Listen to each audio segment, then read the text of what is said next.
Age, height, salary తక్కువ. హన్మకొండ, వరంగల్ ప్రాపర్టీసే లేవు. ఈ ప్రొఫైల్ ఏంటి? ప్రాపర్టీ ఉంది కానీ కలర్ లేదు. ఈ బయోడేటా ప్రాపర్టీ ఉంది, కలర్ ఉంది, జాబ్ లేదు. ఎప్పుడు ఏదో ఒకటి. అన్నీ పర్ఫెక్ట్ ఉన్నా మ్యాచే రావట్లేదు అసలుకి. ఇదేంటి? ఇదేదో బావుందే! అబ్బాయి బాగున్నాడు, ఆస్తి బాగుంది, ఎడ్యుకేషన్ ఉంది, జాబ్ ఉంది. అమ్మో! ఆడపడుచులు ముగ్గురా? మనమేడన్నా ఎగురుతాం. వద్దు. అన్నీ బాగున్నాయి కానీ లోకల్ కాదు. సెట్ అవ్వట్లేదే. ఈ నవ్యకు చాలా సంబంధాలు పంపించినాము. నవ్య మరి పెళ్లి చేసుకుంటుందా లేదా ఇంతకు అసలు ఒకసారి ఫోన్ చేసి మాట్లాడదాం. ఒక్క నిమిషం. హలో. నవ్య, మీకు సంబంధాలు పంపించాం కదా, ఏమైంది మరి? ఏదైనా సంబంధం నచ్చిందా లేదా? ఇంతకు 10 సంబంధాలు పంపించా, 10 సంబంధాలకు ఆన్సర్ లేదు. మరి నచ్చిందా లేదా ఇంతకి? ఎక్కడ సార్? ఒక్క సంబంధం కూడా అసలు నచ్చనే నచ్చలేదు. ఒకడికేమో ఆస్తి ఉంటే కార్ లేదు, కార్ ఉంటే ఆస్తి లేదు, అన్ని ఉంటే వాళ్ళు లోకల్ అబ్బాయి కాదు. ఏ మ్యాచ్ అని చూసుకుంటాం? కొంచెం మంచి మ్యాచెస్ పెట్టండి. పోనీ మీరు పంపించిన మ్యాచ్లు అన్నిటికీ బాగున్నాయి, పంపించిన దాన్ని చూజ్ చేసుకుందామంటే లాస్ట్ లో ఒక్కటి బాగుందండి.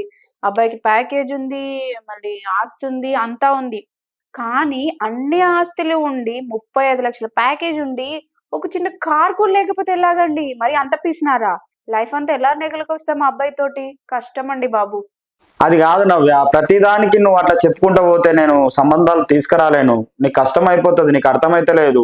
ఇప్పుడు ప్యాకేజ్ కావాలన్నావు, ఆస్తులు కావాలన్నావు, కారు కొనుక్కోలేక కాదు, కొంటాడు ఆయన. ఆయన ఆలోచనలు ఏంటంటే తీసుకుందాం, ఇప్పుడు ఏం అవసరం ఉంది, భార్య వచ్చిందాక తీసుకుందాము అని ఆలోచిస్తున్నాడు.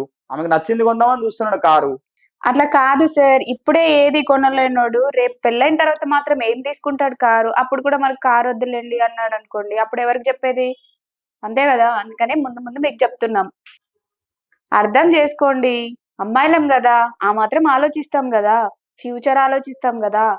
అందుకే అన్ని ఆచితూచి నిర్ణయాలు తీసుకుంటున్నాం. సరే నవ్య, నీ ఇష్టం. నేనైతే నీకు ఎంత చేయాలో అంత చేస్తున్నా. ఇంకా నీకు ఇది నచ్చట్లేదు, అది చిన్న కార్ లేదని చెప్పేసి నువ్వు రిజెక్ట్ చేస్తున్నావు, మంచి అబ్బాయిని పోగొట్టుకుంటున్నావు. నీ జీవితం నీ ఇష్టం, నాకు అవసరం లేదు. ఇదండి, కస్టమర్లు ఇలా మమ్మల్ని చాలా ఇబ్బంది పెడుతున్నారు.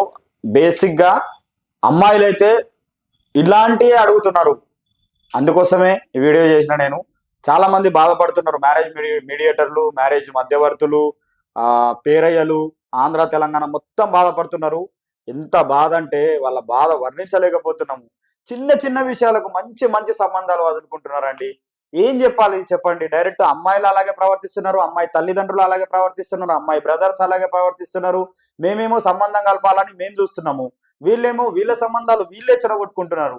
అసలు మేము ఏం చేయాలి? ఈ మ్యారేజ్ బ్యూరో ఫీల్డ్లో ఉండాలన్నా వద్దా అనే ఆలోచన ప్రతి మధ్యవర్తికి కలిగించేసి, ఆ మధ్యవర్తి తెచ్చే సంబంధాలు వీళ్ళు చూడక, ఆ మధ్యవర్తులు వీళ్ళు పెళ్లి చేసుకోరని చెప్పేసి వదిలేసిన తర్వాత ఎప్పుడో రియలైజ్ అయ్యి ఎవరి దగ్గర పోయి ఏదో ఒక సంబంధం చేసుకునే పరిస్థితికి వస్తున్నారు. కాబట్టి దయచేసి కస్టమర్ మహాశయులకు నా యొక్క విన్నపం ఏంటంటే, అయ్యా మీరు చిన్న చిన్న కారణాలు అంటే జాతకాలు కలవలేదని, లేకపోతే అక్క చెల్లెలు ఎక్కువ మంది ఉన్నారని, లేకపోతే ఇల్లు సరిగ్గా లేదని, లేకపోతే జాబ్ సరిగ్గా లేదని, లేకపోతే జీతం తక్కువ, ₹1,00,000 జీతం తక్కువ అండి, జీతం తక్కువ ఉందని, లేకపోతే ఇల్లు ఉంటే వ్యవసాయ భూములు కావాలని, చిన్న కారు ఉంటే మామూలుగా మామూలు కారు ఉంటే మాకు బెంజ్ కారు కావాలని, ఇవన్నీ ఎంతవరకు న్యాయం చెప్పండి? అర్థం చేసుకోండి. దయచేసి కస్టమర్లు దీని గురించి ఆలోచించండి. దయచేసి మంచి సంబంధం వచ్చినప్పుడు చూడడానికి ప్రయత్నం చేయండి, వంకలు పెట్టకండి. మరి మీ జీవితాన్ని మీరే కాపాడుకోండి.